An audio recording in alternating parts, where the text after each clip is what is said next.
I'm Lieutenant Colonel Amanda Rains, 41.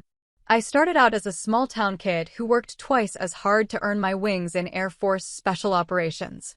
For years, I devoted everything I had to the mission and later to helping the operators who came home broken and couldn't talk about why. But when my new Pentagon boss laughed at my assignment and called it a charity job, then pried open a classified file labeled Operation Phoenix, I made a choice that changed everything.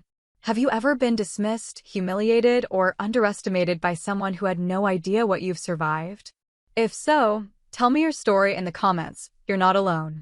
Before I get into what happened, let me know where you're tuning in from. And if you've ever had to stand your ground after being disrespected, tap that like button and subscribe for more true stories about quiet strength, boundaries, and taking back your power. What came next might surprise you. I arrive at the Pentagon on a Tuesday morning in late September, the kind of day where the air feels scrubbed clean and the marble floors gleam under fluorescent light. My new office is on the third floor, earring, which sounds impressive until you realize it's tucked between a storage closet and a conference room that smells like burnt coffee. The door placard reads, Lieutenant Colonel Amanda Rains, Liaison for Veteran Rehabilitation Programs. It sounds exactly like what it is, a cover. My real work, the classified part, doesn't get a placard. Mr. Clay Beckett is waiting for me when I walk in. He's mid-40s, a civilian contractor with a retired colonel's posture and a handshake that lingers too long. His smile is professional, but his eyes do the math: ribbons, rank, age, gender. I can see him drawing conclusions. Colonel Rains. Welcome aboard. He gestures to the small office. Not much, but it's yours. PTSD case manager, right? Sounds cushy for someone with all those ribbons. I set my briefcase down. It keeps me busy. I bet. He leans against the door frame. We don't get a lot of combat officers rotating through here. Usually it's admin types, logistics. You must have requested this. Something like that.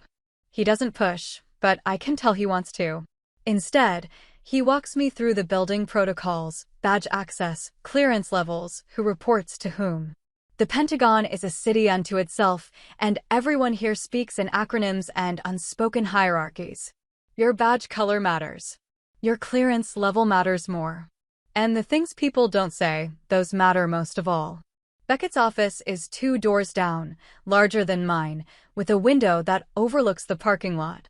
He's a department head now, manages a team of analysts and program coordinators. He tells me this twice. I nod and take notes. When he mentions my predecessor, a major who transferred to Fort Bragg, his tone shifts. She was great, don't get me wrong. But she didn't have your kind of experience. He taps my file on his desk. Air Force Special Operations. That's serious. It was. I'm here now. He laughs, but it's the kind of laugh that fills silence rather than expressing amusement. Right. Well, you'll find this work is a little different. Less adrenaline, more paperwork. But important. These veterans need advocates. I don't correct him. The veterans I work with aren't the ones he thinks they are. They're not filing claims or attending group therapy. They're the ones who can't talk about what they did, who rotate through programs with code names and security clearances that expire before their trauma does.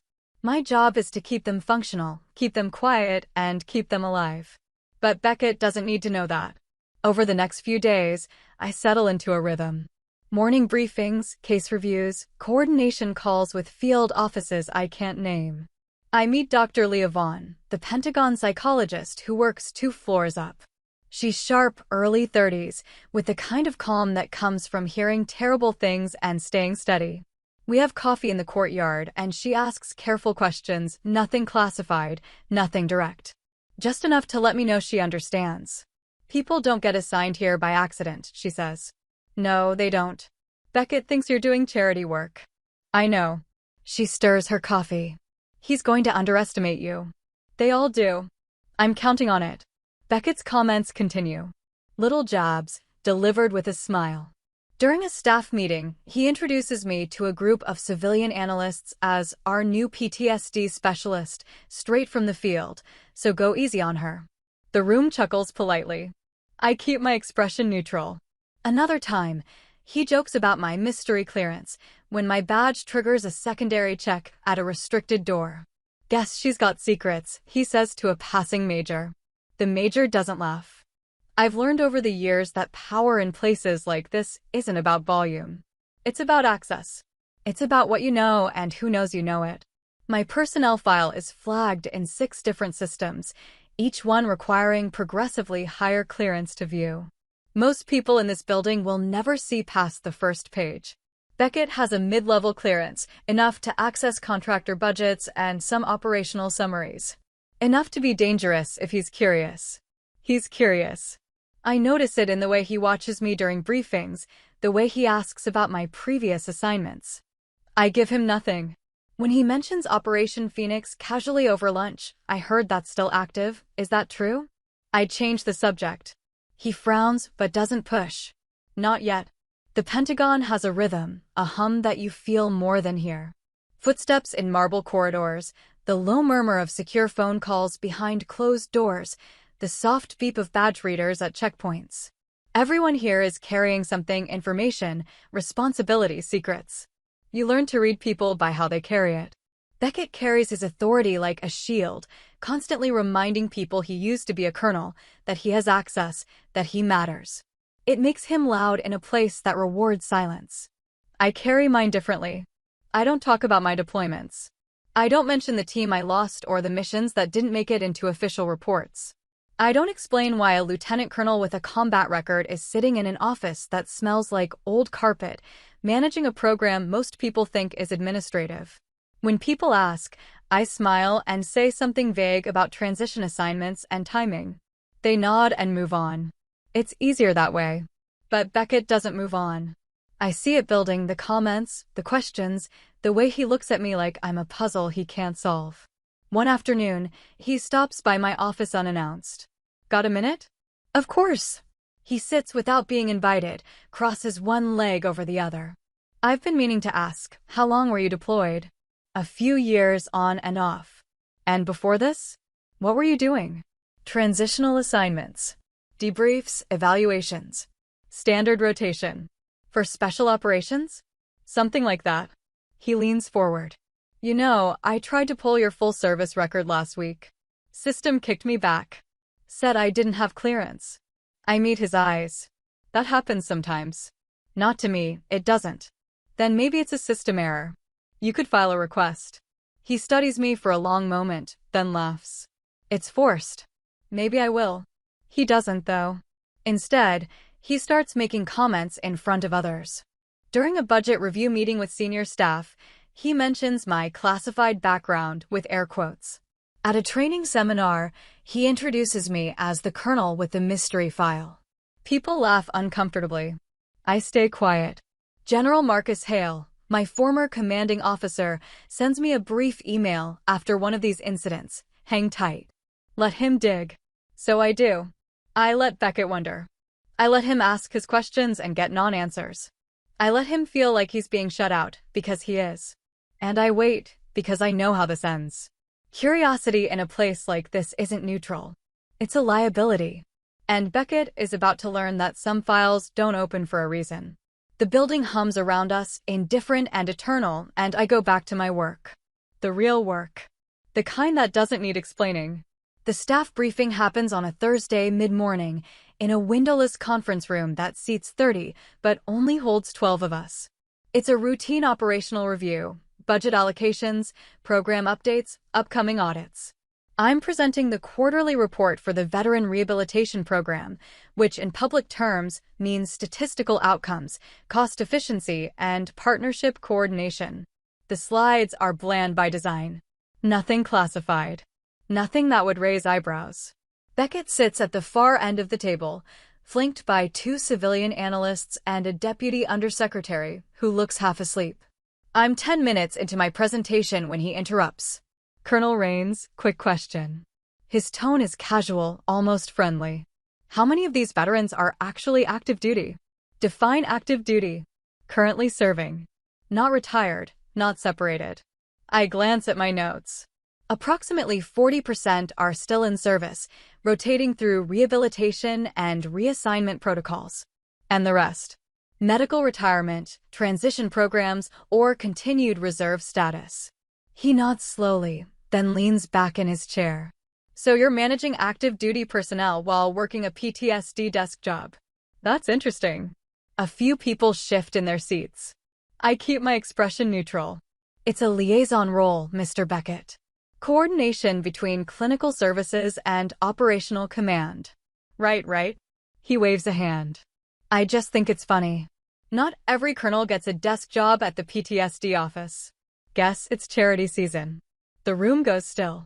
The deputy undersecretary looks up. One of the analysts stares at her laptop. Dr. Vaughn, sitting near the door, meets my eyes briefly. I don't react. I've been here before, different room, different insult, same game. Is there a question, Mr. Beckett? He smiles. No, Colonel. Just an observation. I finish the presentation without incident. The meeting disperses quickly, people filing out with murmured thanks and avoiding eye contact. Vaughn lingers by the door, but I shake my head slightly. Not now. Beckett stays behind, gathering his notes slowly, deliberately. When the room empties, he looks up.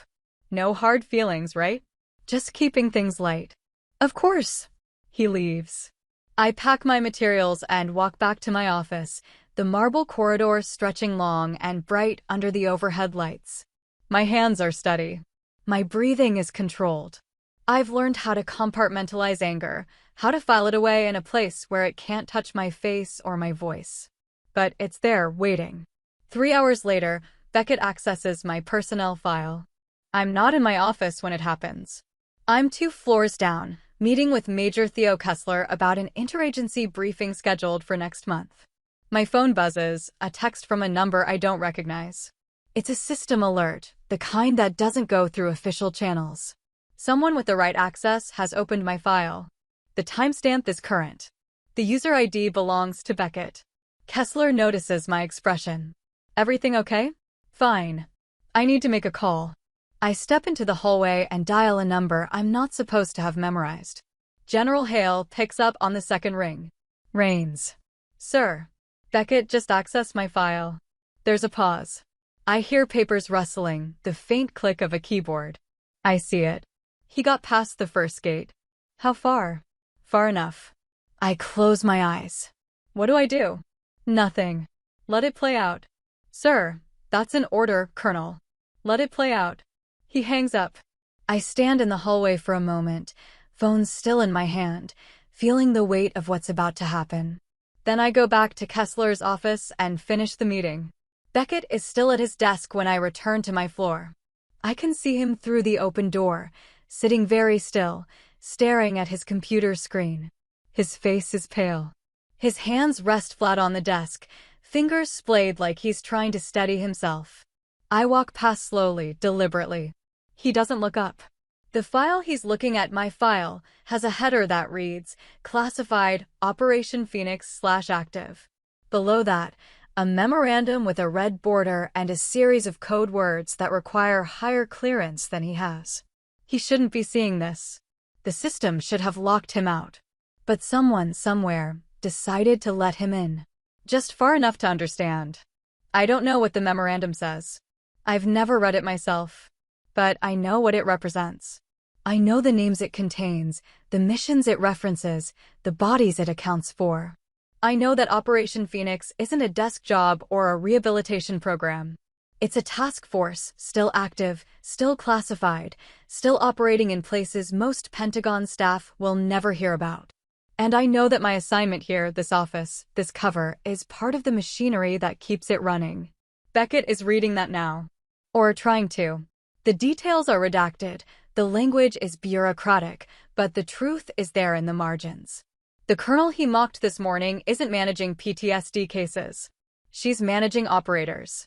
People who do things that don't get medals or press coverage. People who come back broken and still have to stay silent. I stop at his door. He still hasn't moved. Sir, is there a problem? His head snaps up. His eyes are wide, unfocused. He opens his mouth, closes it, tries again. I was just reviewing personnel files? I didn't. He stops. His hands are shaking. I didn't know. Know what? He gestures helplessly at the screen. This. Any of this. I step into his office and close the door behind me. My voice is calm, even. Mr. Beckett, you accessed a classified file without proper authorization. That's a security violation. I had clearance. You had mid-level clearance. That file requires SCI access with additional compartmented briefings. You shouldn't have been able to open it at all. He stares at me. Then why did it let me in? I don't answer. The truth is, I don't know. Maybe it was a system glitch. Maybe someone wanted him to see it. Maybe this is how they handle people who ask too many questions. They show them just enough to make them stop. Either way, the damage is done. What do I do? His voice is small now, stripped of its earlier confidence. You close the file. You log out. And you don't mention this to anyone. But, Mr. Beckett. I keep my tone professional, but there's steel underneath. Some files explain themselves. This is one of them. He nods slowly, mechanically, and closes the window. The screen goes dark. He sits there for a moment, staring at nothing, then looks up at me. I'm sorry. For what I said. In the meeting. You didn't know. That's not an excuse. No, I say quietly. It's not. I leave him there and walk back to my office. My hands are still steady, but something inside me has shifted. The mask I wear, the calm, the professionalism, the quiet competence, feels heavier now. Because Beckett's apology doesn't change anything. It doesn't undo the comment. It doesn't erase the laughter. And it doesn't bring back the people I lost. I sit at my desk and stare at the stack of case files waiting for review. Sergeant Mason Alvarez, recovering from a training accident that wasn't an accident. Captain Yates, dealing with memory gaps from an operation that officially never happened. Lieutenant Din, whose nightmares are classified. These are the people Beckett called charity cases. These are the people I'm here to protect. Not from the enemy. From the system. From people like him. I open the first file and get back to work. I wasn't always good at keeping secrets. When I was 24, fresh out of training, I believed in transparency. I thought the truth was a weapon you could use to cut through bureaucracy and politics. I was wrong. The truth, I learned, is a liability. It gets people killed. Operation Phoenix started in the spring of 2019, though the planning went back further. I was a captain then, assigned to a joint task force under Air Force Special Operations Command. The mission brief was vague: hostage recovery and psychological operations in conflict zones. The reality was more complicated. We weren't just recovering hostages. We were managing intelligence networks, running covert insertions, and conducting operations that didn't exist on any official record. The kind of work that requires you to be invisible. Our team was small. 8 officers, rotating depending on the mission. Major Kessler was our liaison to JSOC. Captain Yates handled intelligence. Lieutenant Din ran communications. And then there was Lieutenant Rossi, our medic, who could stitch a wound in the dark and still crack jokes. We trusted each other completely. We had to. When you're operating in denied territory with no backup and no official support, trust isn't optional. The mission that changed everything happened in November 2020. We were tasked with extracting a high-value target from a compound in northern Syria, an intelligence officer who'd been captured during a reconnaissance operation. The briefing said it was clean. In and out, minimal contact, local assets secured. We should have known better. Clean missions don't exist. We inserted at 0200, 2 helicopters dropping us 3 clicks from the target site. The compound was quiet, exactly as intelligence predicted. Too quiet. Yates flagged it immediately. Thermal scans showed half the expected signatures. Either the intel was wrong or someone had moved the target. We proceeded anyway. Orders were orders. We reached the compound at 0245. Rossi and I took the east entrance, while the others circled to secure the perimeter. The building was a concrete shell, 2 stories, narrow hallways that smelled like diesel and rot. We found the target in a basement room, blindfolded and restrained. He was alive, barely. Rossi started in 4 while I called for extraction. That's when the shooting started. They came from everywhere: rooftops, alleyways, hidden positions we'd never identified. Our local assets weren't secured. They were compromised. Someone had sold us out. The extraction turned into a firefight, and we were pinned down with a wounded HVT and no clear exit. Kessler called for air support. It didn't come. The operation was too sensitive, too classified. If we got out, it was on us. Rossi died covering our retreat. Took 3 rounds to the chest while pulling the HVT through a breach in the outer wall. He was gone before we could get him to the rally point. We lost Lieutenant Din 20 minutes later. Sniper fire, clean shot, nothing we could do. By the time the helicopters finally arrived, we'd lost 2 and the HVT was critical. The mission was technically a success. We got him out. But it didn't feel like success. The debrief happened in a windowless room at Ramstein Air Base. General Hale ran it personally. He didn't ask what went wrong. He already knew. The intelligence leak came from inside our own network, a contractor with access to operational details who'd been selling information for 6 months. By the time we figured it out, he was gone. Disappeared into a system that protects its own. Hale gave us 2 options. We could file a formal complaint, trigger an investigation, demand accountability. Or we could accept reassignment, take the medals we'd earned, and move on. He didn't say it explicitly, but the message was clear. The investigation wouldn't go anywhere. The contractor had connections, layers of protection. Pursuing it would only hurt us. Most of the team took the reassignment. Kessler stayed in operations, rotating through different task forces. Yates went to intelligence analysis, working from a desk. I was offered a position at the Pentagon, a liaison role that sounded administrative but wasn't. My real job was to manage officers rotating out of black operations, people who'd done things they couldn't talk about and needed someone who understood. People like me. I said yes. Not because I forgave the system. Not because I trusted the chain of command. But because the work still mattered. The operators I'd lost, Rossi, Din, others whose names I can't say, they deserve someone to keep fighting for them. Even if it meant staying quiet. Operation Phoenix didn't end when I left. It's still active, still running missions in places the public doesn't know about. I'm still attached to it, technically. My clearance, my access, my knowledge, all of it ties me to something ongoing. That's why my file is flagged. That's why Beckett's mid-level clearance couldn't handle what he saw. Because I'm not retired. I'm reintegrated. And there's a difference. The transition to the Pentagon was harder than I expected. I went from operating in the field, making split-second decisions with life-or-death consequences, to sitting in meetings about budget allocations and program efficiency. The pace was slower. The stakes felt smaller. But the isolation was the same. Maybe worse. In the field, I had my team. Here, I have a title and a desk and people who think I'm managing PTSD cases. Dr. Vaughn was the first person who saw through it. We met during my initial psych evaluation, a standard requirement for anyone transitioning from high-intensity operations. She asked the usual questions: sleep patterns, stress management, emotional regulation. I gave the usual answers. Then she asked about trust. Do you trust your chain of command? I hesitated. I follow orders. That's not what I asked. I looked at her. No, not completely.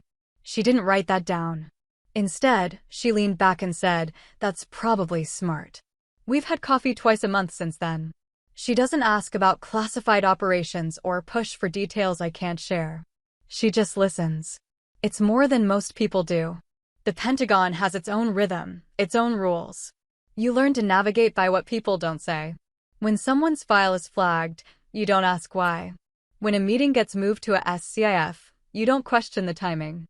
And when a colonel with a combat record shows up in a job that seems too small, you assume there's more to the story. Most people do assume. They just don't dig. Beckett dug.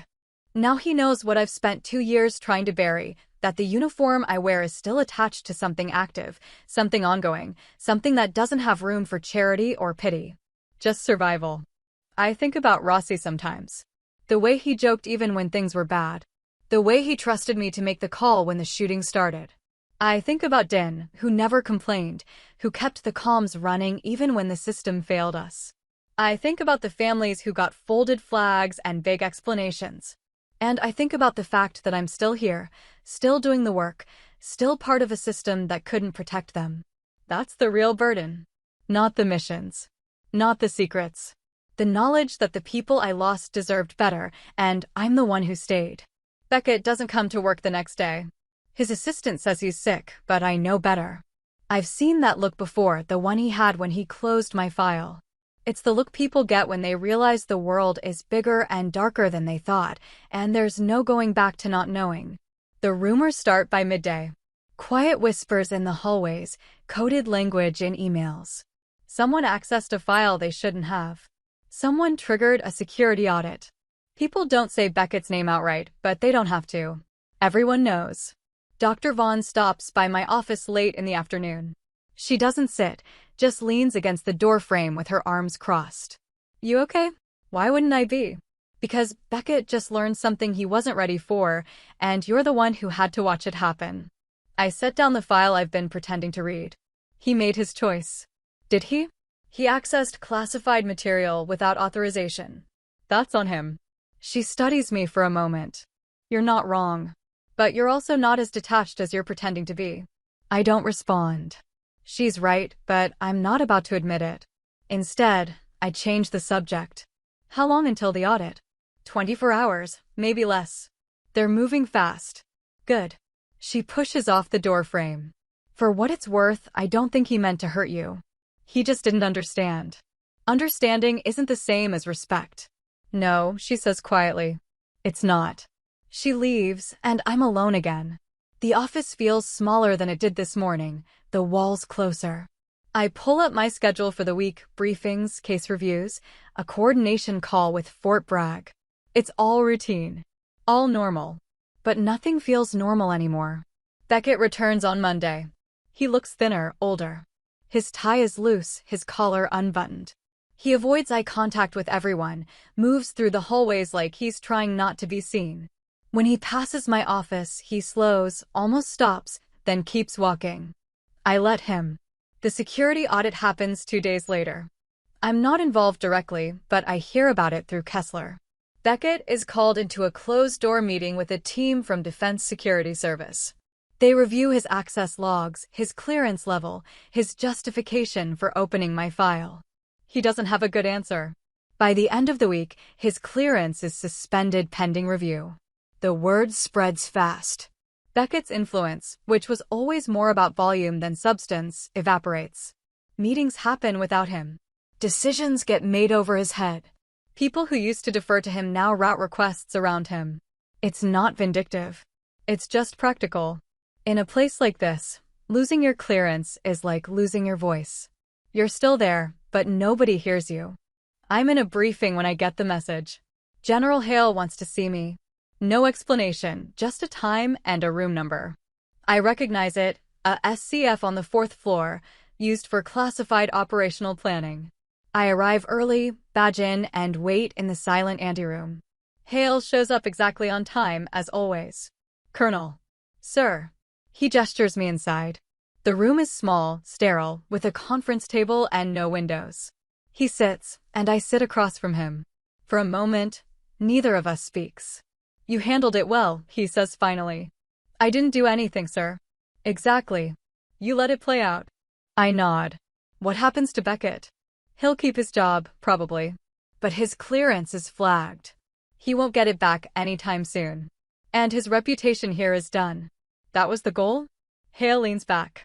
The goal was to remind people that some lines don't get crossed. Beckett crossed one. Now everyone knows. I want to ask if it was worth it, the humiliation, the audit, the message it sends. But I know the answer. In a system built on hierarchy and control, examples matter. Beckett became one. There's something else, Hale says. You're being reassigned. My stomach tightens. Where? Not far. Joint Interagency Briefing Team. You'll be coordinating between DoD, state, and CIA on transition operations. It's a promotion, effectively.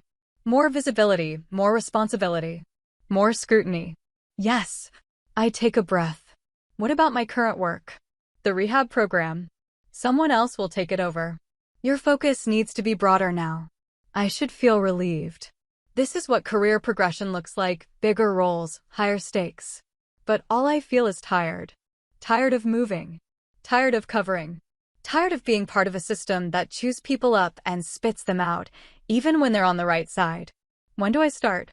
2 weeks. He stands, and I follow. At the door, he pauses. For what it's worth, Rains, you're good at this. Better than most. At what, sir? Surviving. He leaves. I stay in the room for a moment, staring at the blank walls. Surviving. That's what I've been doing, isn't it? Not thriving, not healing. Just surviving. One mission at a time, one day at a time, one compromise at a time. It's not the career I imagined when I was 24 and believed in transparency. But it's the one I have. I leave the SCF and head back to my office. On the way, I pass Beckett in the hallway. He's carrying a box, files, personal items, the accumulated debris of a career in freefall. He sees me and stops. Colonel. Mr. Beckett. He shifts the box in his arms. I wanted to say, I'm sorry. For what I said. For what I did. I meet his eyes. They're red, tired. He looks like someone who's been awake for days. You already apologized. I know. But I don't think I understood what I was apologizing for. And now you do? He nods slowly. Now I do. There's nothing else to say. We stand there for a moment, two people on opposite sides of a line neither of us chose. Then he shifts the box again and walks away. I watch him go, and I feel something I haven't felt in a long time. Not satisfaction. Not vindication. Just a quiet, heavy sadness for all the things we don't say and all the ways we fail each other. I go back to my office and close the door. On my desk, there's a memo about the interagency briefing team, logistics, personnel, timelines. I read it twice, then file it away. 2 more weeks. 2 more weeks of this office, this cover, this version of myself. Then something new. Something bigger. Something that will require me to keep surviving, keep hiding, keep carrying the weight of things I can't explain. I sit down and get back to work. It's all I know how to do. The transfer takes longer than expected. Bureaucracy moves slowly, even in the Pentagon. Clearances have to be updated, briefings scheduled, personnel files reviewed. I spend the time wrapping up cases, transitioning my current load to Major Kessler. Kessler's good, but he's not you. He'll do fine. Yeah, maybe. He picks at a loose thread on his sleeve. It's just, you get it. Most people don't. I know what he means. There's a difference between managing someone's transition and understanding why they need it. Kessler understands the process. I understand the cost. It's why Alvarez and the others trust me. Not because I have answers, but because I don't pretend it's simple. You're doing good work, Rook. Better than you think. He looks up. You ever miss it? The field? Every day. Then why stay here? I consider the question. The real answer is complicated: loyalty, duty, guilt, survival. But what I say is simpler. Because someone has to. He nods, satisfied. Yeah, okay. He leaves, and I sit alone again. The office feels emptier now, like I'm already gone. The work itself doesn't stop. Even as I'm transitioning out, new cases come in. A captain dealing with memory gaps from an operation in Yemen. A lieutenant struggling with reintegration after 3 years of deep cover work. A sergeant who can't sleep without checking the exits. I review their files, make recommendations, coordinate with Vaughn and the clinical team. It's methodical, almost mechanical. But it matters. One afternoon, Vaughn brings coffee and sits across from me without asking. You're thinking too much. I'm working. You're spiraling. I set down my pen. I'm fine. You're leaving a job you care about to take a promotion you don't want. That's not fine. I don't argue. She's right. The new role, Joint Interagency Coordination, is prestigious on paper. It's also a cage. More visibility means more scrutiny. More responsibility means less autonomy. And more meetings means less time doing the work that actually matters. It's career progression, I say finally. So is retirement. I'm not retiring. I know. But you could. You've done enough. I look at her. Have I? She doesn't answer. We both know the truth. Enough is a concept that doesn't apply to people like me.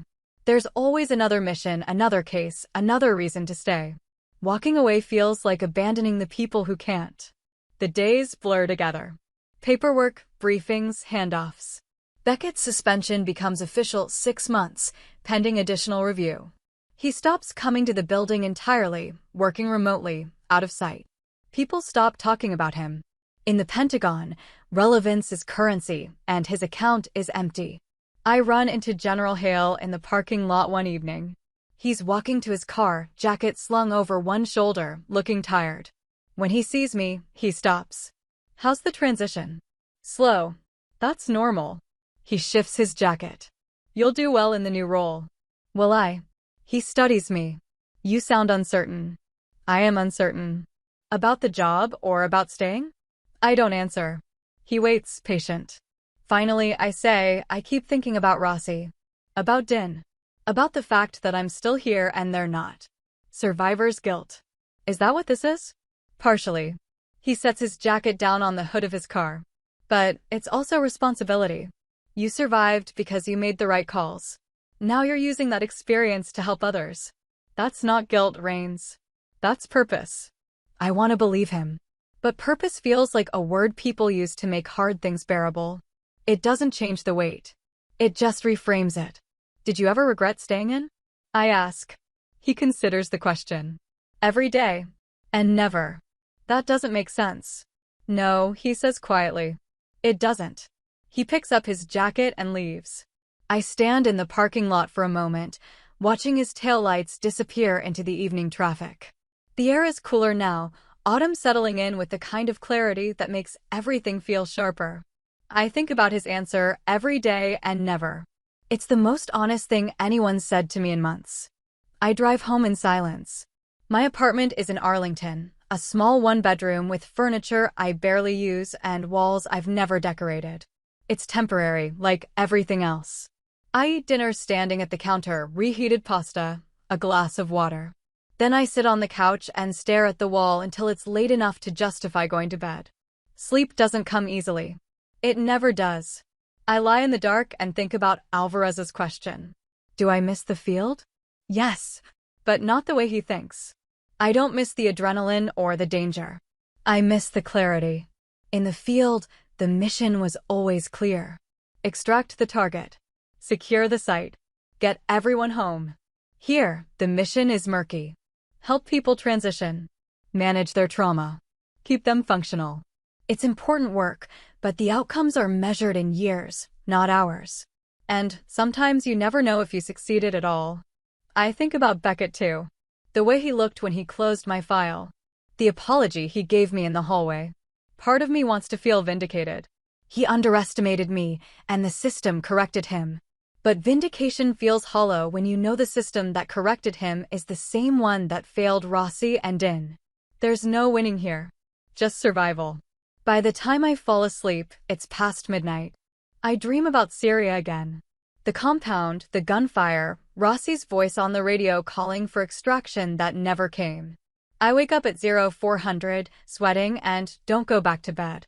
The promotion becomes official 2 weeks later. There's no ceremony, no formal announcement. Just an email with updated orders and a new office assignment. 4th floor, different wing, bigger desk. I pack my current office in an afternoon, files transferred, personal items minimal. Kessler helps me carry the boxes. "You're going to do great," he says. "You sound like you're trying to convince yourself." He laughs. Maybe I am. The new office has a window. It overlooks the inner courtyard, where people walk during lunch, talking on phones or eating alone on benches. It's quieter than my last space, more isolated. I unpack slowly, methodically. Laptop, files, a photo I've kept in a drawer for 2 years, my team in Syria, before everything went wrong. Rossi is on the left, grinning. Din is next to him, arms crossed, looking serious. I'm in the back, younger, less guarded. I set it on the desk where I can see it, then change my mind and put it back in the drawer.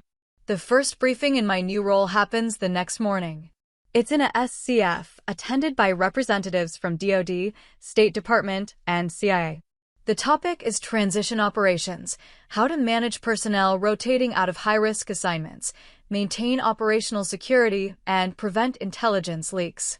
I've been on the operational side of this process. Now I'm on the policy side. The meeting is sterile, technical. People speak in acronyms and reference memos I haven't read yet. I take notes, ask clarifying questions, and watch the dynamics. Who defers to whom? Who speaks and who listens? It's a different kind of combat, but it's still combat. After the meeting, a woman from CIA approaches me. She's late 40s, sharp suit, calm demeanor. Colonel Rains. I'm Deputy Director Carver. I worked with General Hale on Phoenix. I shake her hand. Ma'am. He speaks highly of you. I appreciate that. She lowers her voice. This role is going to test you. More politics, less action. You'll need patience. I'm working on it. She smiles, but it doesn't reach her eyes. We all are. She walks away, and I'm left standing in the hallway, wondering what I've just signed up for. The corridors here are different, more secure, more restricted. Fewer people, more badges.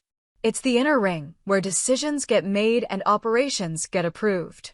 I'm part of it now, whether I want to be or not. The weeks pass. Briefings, memos, coordination calls. I learn the rhythm of the new job, slower, more deliberate. Decisions take days instead of minutes. Nothing happens without multiple approvals, multiple reviews. It's frustrating, but I adapt. That's what I do. I adapt. Vaughn and I still meet for coffee, though less frequently now. Our schedules don't align the way they used to. When we do meet, she asks how I'm adjusting. It's different. Good different or bad different? Just different. She stirs her coffee. You know, you're allowed to admit you don't like it. I didn't say I don't like it. You didn't have to. I look at her. It's important work. So was your last job. This has more impact. Does it? She sets down her spoon. Or does it just feel safer? I don't answer. Because she's right. This job is safer. No operators depending on me. No cases that keep me up at night. Just policy and process and layers of bureaucracy that insulate me from the consequences of my decisions. It's what career progression looks like. It's also, in a way, a retreat. Beckett sends an email 3 months into my new role. It's short, formal. Colonel Rains, I wanted to inform you that I've accepted a position with a private defense contractor. My last day at the Pentagon will be December 15th. I wish you the best in your continued service. There's no apology this time. No acknowledgement of what happened. Just a professional goodbye from someone who's moving on. I delete the email and don't reply. I see him once more before he leaves. It's in the parking lot, late afternoon, both of us heading to our cars. He's carrying a box again, smaller this time, just a few personal items. When he sees me, he stops. Colonel. Mr. Beckett. He sets the box on the hood of his car. I meant what I said. About being sorry. I know. But sorry doesn't fix it. No, I say quietly. It doesn't. He nods, picks up the box, and gets in his car. I watch him drive away, and I feel nothing. Not anger, not satisfaction. Just a vague sense of closure that doesn't quite close anything. That night, I sit in my apartment and think about the past 6 months. Beckett's comment. The file he opened. The reassignment I didn't ask for. The promotion I'm not sure I wanted. It all feels connected, like pieces of a puzzle I'm too close to see clearly. But the shape that's emerging isn't triumph or justice. It's just the slow, grinding machinery of a system that protects itself above all else. I pull out the photo from my desk drawer, the one with Rossi and Din. I stare at it for a long time, trying to remember what it felt like to be that version of myself. Younger, more certain, still believing that the mission mattered more than the politics. That person is gone. What's left is someone who knows how to survive, but isn't sure what she's surviving for. I put the photo back and close the drawer. Tomorrow there's another briefing, another memo, another decision to be made. The work continues. It always does. And I continue with it because that's what I know how to do. Not because it's easy. Not because it's fulfilling. But because walking away would mean admitting that everything I've lost, everyone I've lost, was for something I no longer believe in. And I'm not ready to admit that yet. Maybe I never will be. So I keep going. One day at a time. One meeting at a time. One compromise at a time. Surviving. The awards ceremony happens in April, 6 months after my reassignment. It's held in the Pentagon's Hall of Heroes, a space I've walked past dozens of times but never entered. The room is smaller than I expected, more intimate. Rows of chairs face a raised platform where senior officers sit in dress uniforms, ribbons gleaming under controlled lighting. There are maybe 70 people in attendance, colleagues, subordinates, a few civilians whose clearances allow them to be here.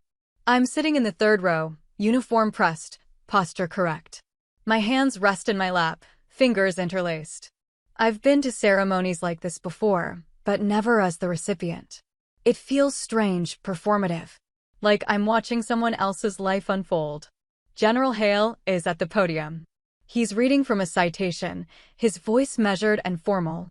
For distinguished service under Operation Phoenix and continued exceptional performance in support of joint interagency operations. The words sound important. They're supposed to, but they're also carefully constructed to say nothing specific. No details. No missions. No names. Just vague praise that could mean anything. The citation continues. I stop listening. Instead, I scan the room. Kessler is here, sitting near the back. Vaughn is 2 rows behind me. I don't recognize most of the others, senior staff, Pentagon officials, people whose titles mean more than their names. And then I see him. Beckett. He's standing against the side wall, half hidden behind a column. He's not in uniform, just a dark suit that looks slightly too big. His face is pale, expression unreadable. I don't know why he's here. He doesn't work here anymore. He doesn't have clearance to attend classified ceremonies. But someone let him in, which means someone wanted him here. Maybe Hale. Maybe someone else. Maybe it's part of the lesson. Watch the person you underestimated receive recognition for work you'll never fully understand. Hale finishes reading. There's polite applause. I stand and walk to the platform. He shakes my hand, then pins a commendation medal to my uniform. The medal is heavier than I expected. He leans in slightly as he steps back. You earned this. I nod. Thank you, sir. He returns to his seat. I'm supposed to say something now, a few words of gratitude, acknowledgement of the team, standard ceremony protocol. I step to the podium and look out at the room. All those faces, watching, waiting. Thank you, General Hale, and thank you to everyone here. My voice is steady, practiced. This recognition belongs to more than just me. It belongs to the teams I've served with, the people who didn't come home, and the ones still carrying the weight of missions that will never be public. I'm honored to continue serving alongside professionals who understand that some work doesn't get headlines. It just gets done. I step back. More applause. The ceremony continues. Another officer receives a citation for logistics support.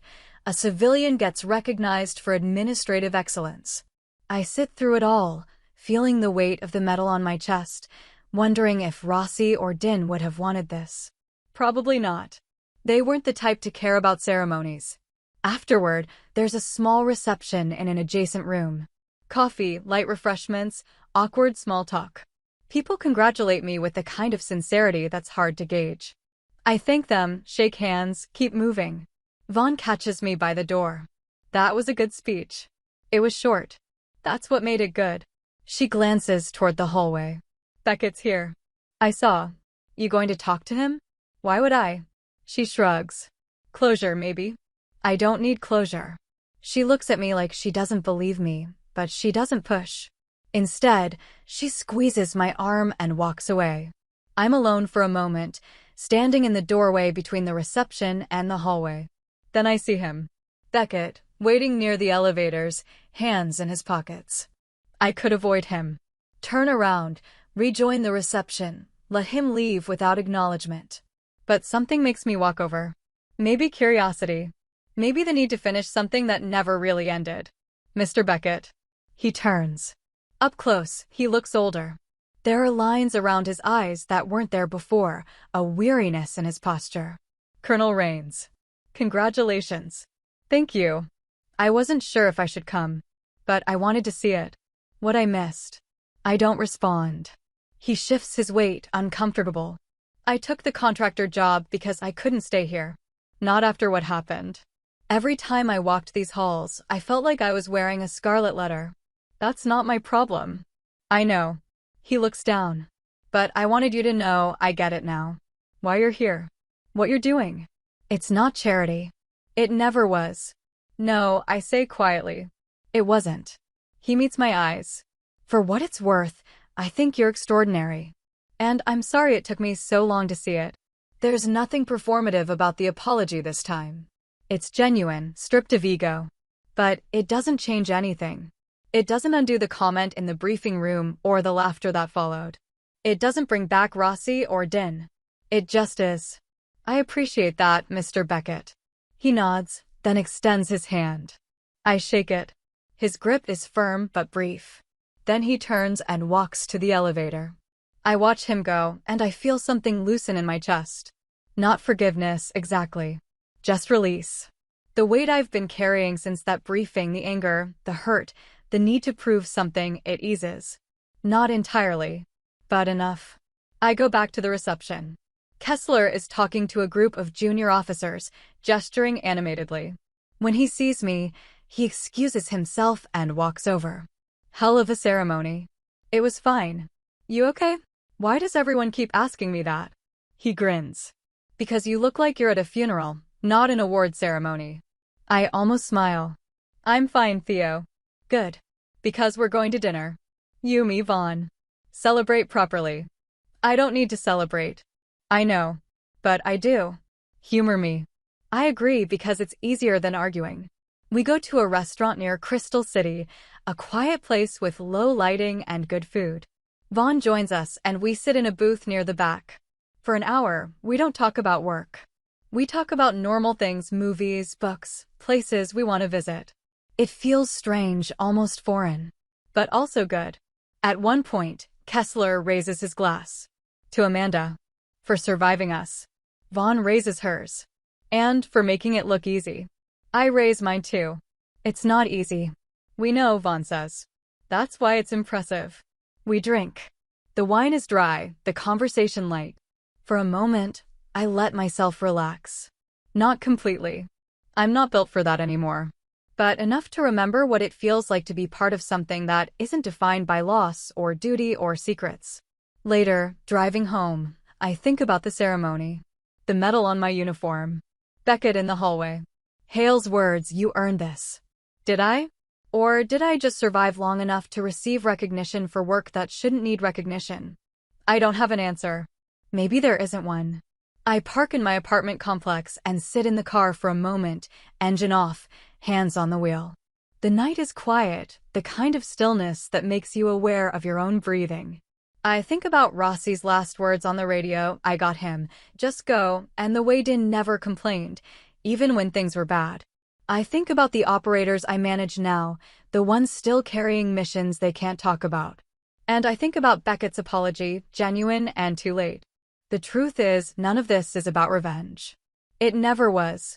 Revenge implies wanting to hurt someone for what they did. But I didn't want to hurt Beckett. I wanted him to understand. To see past the surface titles and recognize that the work I do, that we all do, isn't charity. It's necessity. It's survival. And sometimes, survival is the hardest mission of all. I get out of the car and head inside. Tomorrow there's another briefing, another memo, another decision to be made. The work continues. It always does. But tonight, for the first time in months, I feel something other than exhaustion. Not happiness. Not pride. Just a quiet acceptance that this is my life now. This uniform. This rank. These responsibilities. And maybe, just maybe, that's enough. I set the medal on my dresser and change into civilian clothes. Before I go to bed, I pull out the photo from my desk drawer, the one with Rossi and Din. I look at it for a long time, then set it on the nightstand where I can see it. A reminder. Not of what I lost, but of why I stay. For them. For the ones still fighting. For the ones who need someone who understands. I turn off the light and lie in the dark, and for the first time in a long time, I sleep without dreaming. Summer comes to Washington with the kind of heat that makes the marble corridors of the Pentagon feel like a cathedral, cool and vast and somehow sacred. I've been in the interagency coordination role for 8 months now. The rhythm is familiar. The work is steady. I've learned to navigate the politics, to read the silences, to understand when a memo means what it says and when it means something else entirely. The veteran rehabilitation program I used to run has expanded. Kessler brought in 2 additional staff members and secured funding for a pilot program that pairs transitioning operators with civilian mentors. It's working. The success rates are up. Fewer veterans falling through the cracks. I watch from a distance, proud but also slightly removed. It's not my program anymore. That's how it should be. Sergeant Alvarez completed his transition in June. He took a job with a private security firm, something low-key, nothing that requires him to deploy. He sent me a brief email. "Thanks for not giving up on me." I replied, "I never thought about giving up." It was true. Giving up isn't something I know how to do. My new work is different. Less direct, more systemic. I review policies, coordinate between agencies, ensure that the lessons we've learned from operations like Phoenix get incorporated into training and doctrine. It's important. But it's also bloodless. I don't see the operators anymore. I don't hear their stories. I just read reports and make recommendations that someone else implements. Vaughn notices the shift during one of our coffee meetings. We're in the courtyard, sitting on a bench under a tree that somehow survived decades of Pentagon foot traffic. "You're more detached now." "I'm focused." That's not what I said. I watch a group of junior officers walk past, laughing about something I can't hear. The new role requires distance. I can't get emotionally involved in every case. You're not in cases anymore. You're in policy. Exactly. She's quiet for a moment. Do you miss it? The direct work. I consider lying, but Vaughn would see through it. Every day. Then why not go back? Because this is where I'm needed. Or where you're safe. I look at her. They're not mutually exclusive. She doesn't argue. We finish our coffee in silence, and when we part, she hugs me, brief, professional, but genuine. "Don't lose yourself in the system, Amanda." "I'll try. But I'm not sure I know how. The system is all I have left. The uniforms, the protocols, the structure. Without it, I'm just a person with trauma and medals and memories that don't fit anywhere else."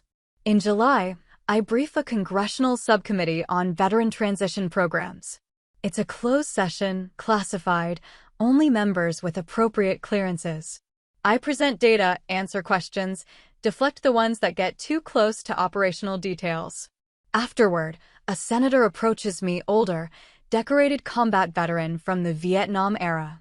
"Colonel, that was impressive. You have a real command of the subject." "Thank you, Senator. Can I ask you something off the record?" I nod. "How do you do it? Manage all this without letting it consume you?" I think about the question. The honest answer is, I don't. It has consumed me. But what I say is, I focus on the mission, Senator. Everything else is noise. He studies me. "You remind me of someone I served with. Brilliant officer. Tough as hell. Died of a heart attack at 52 because he never learned to let go. I'll keep that in mind." "I hope you do." He walks away, and I'm left standing in the hallway, wondering if he's right.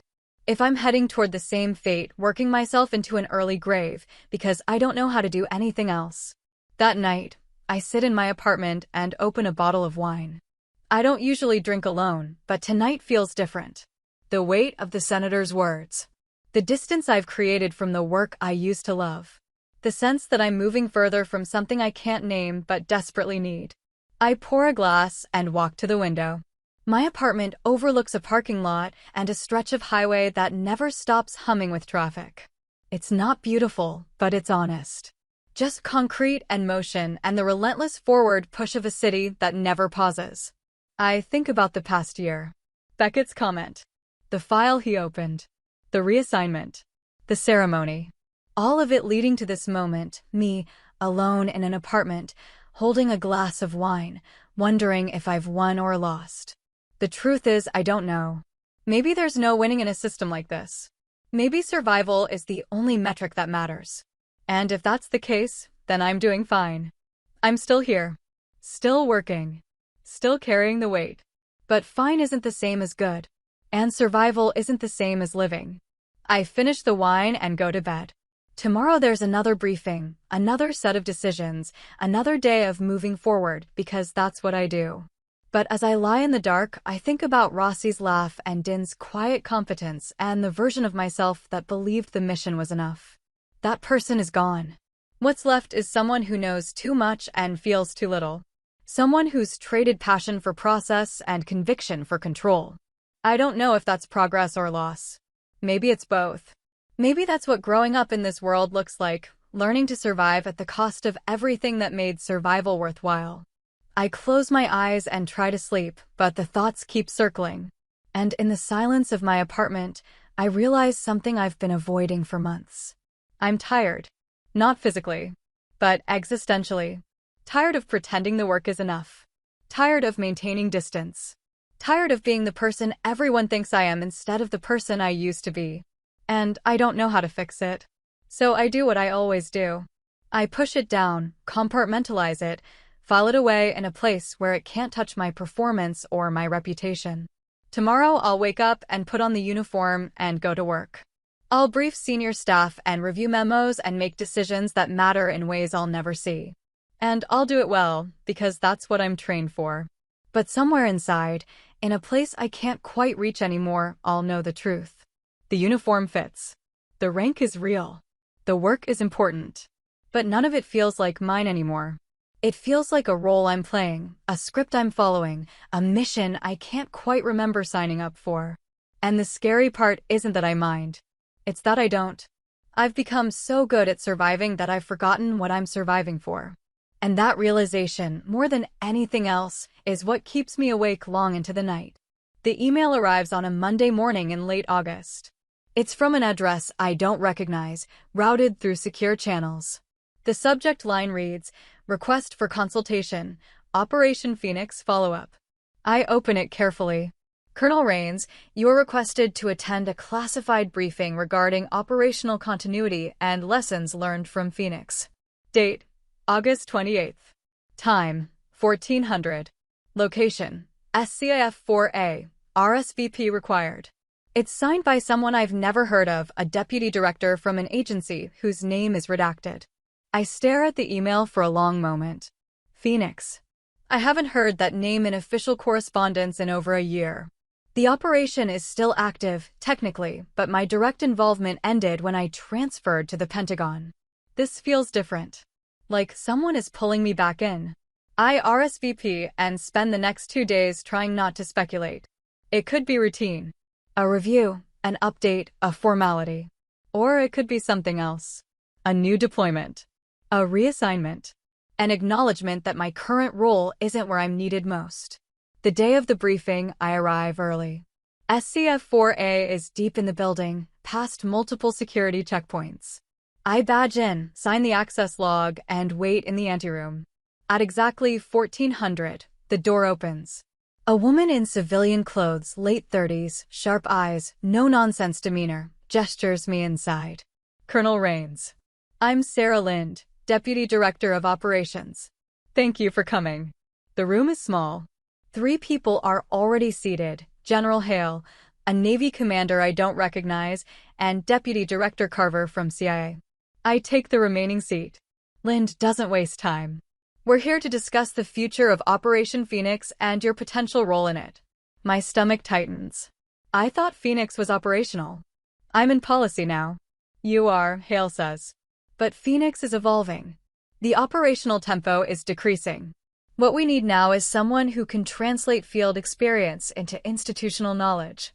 Training protocols, psychological resilience programs, interagency coordination." "That's you." Carver leans forward. "We want you to lead a new initiative, Phoenix Transition Framework. You'd build a comprehensive program for operators rotating out of high-risk assignments. Clinical support, career counseling, security protocols. Everything you've been doing, but scaled up. Multi-agency, multi-service." I look between them. "That's a massive undertaking." "Yes," Lynn says. "Which is why we need someone with operational credibility and policy experience. You're one of the few people who is both." The Navy commander speaks for the first time. "We've lost too many good operators to poor transition support. Suicide rates are climbing.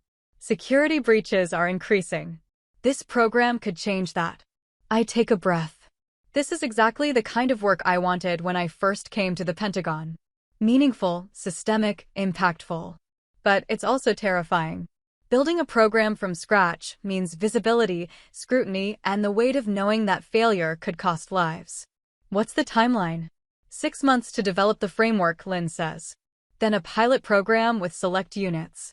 Full implementation within 2 years. And my current role? You'd transition out. This would be your primary focus. I look at Hale. Sir, it's your call, Amanda. But I think this is where you belong. I want to say yes immediately. But something holds me back. Maybe it's caution. Maybe it's fear. Or maybe it's the knowledge that saying yes means committing to something that will consume the next several years of my life. Can I have time to think about it? Lind nods. 48 hours. We need an answer by Wednesday.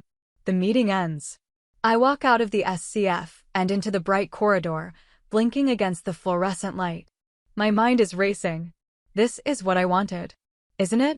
To do work that matters. To use my experience to help others. To build something that outlasts me. But there's a cost. There always is. More hours, more stress, more responsibility. Less time for anything resembling a personal life. And the knowledge that if I fail, people will die. Not directly. Not in a firefight. But slowly, quietly, in the months and years after they leave the field, when the system fails to catch them. I call Vaughn that evening. We meet at a bar in Arlington, something quiet and anonymous. I order a beer. She orders wine. We sit in a booth near the back. They offered you Phoenix Transition Framework. She doesn't ask how I know. How did you? Hale told me. He wanted my input. What did you say? I said you're the only person who could do it. She sips her wine. But I also said you're already stretched thin. I'm fine. Amanda. She sets down her glass. You're not fine. You haven't been fine in months. Maybe years. I look at her. This work matters. So does your health. I'm healthy. Physically, maybe. But you're burning out. I see it. Kessler sees it. Anyone who knows you sees it. Then what am I supposed to do? Say no? Walk away? Maybe. I laugh, but it's bitter. I don't know how to walk away. Rear that feels less like progress and more like running in place. I don't know, I say finally. Vaughn reaches across the table and squeezes my hand. Then maybe that's your answer. I go home and sit with the decision. 2 days. 48 hours to choose the next chapter of my life. I think about Rossi and Din. I think about Alvarez and the others I've helped transition. I think about the senator's warning, the officer who worked himself to death because he never learned to let go. And I think about what Vaughn said. What do you want? The truth is, I want to matter. I want my work to mean something. I want to know that the sacrifices I've made, the things I've seen, the people I've lost, weren't for nothing.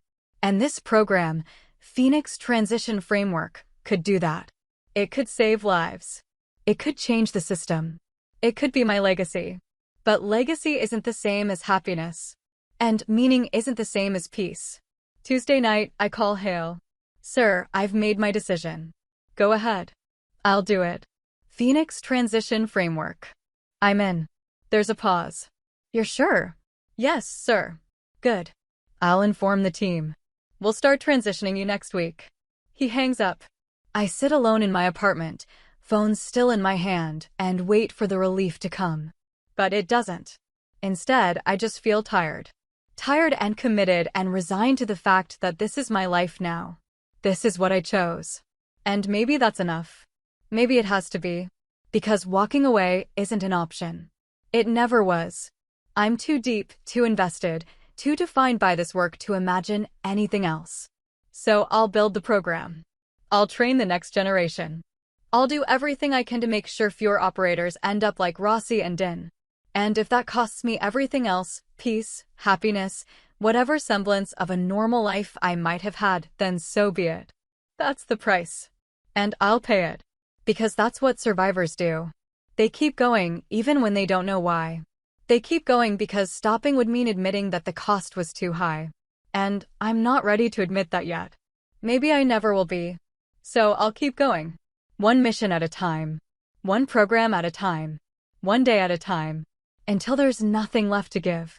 Or until the system finally breaks me. Whichever comes first.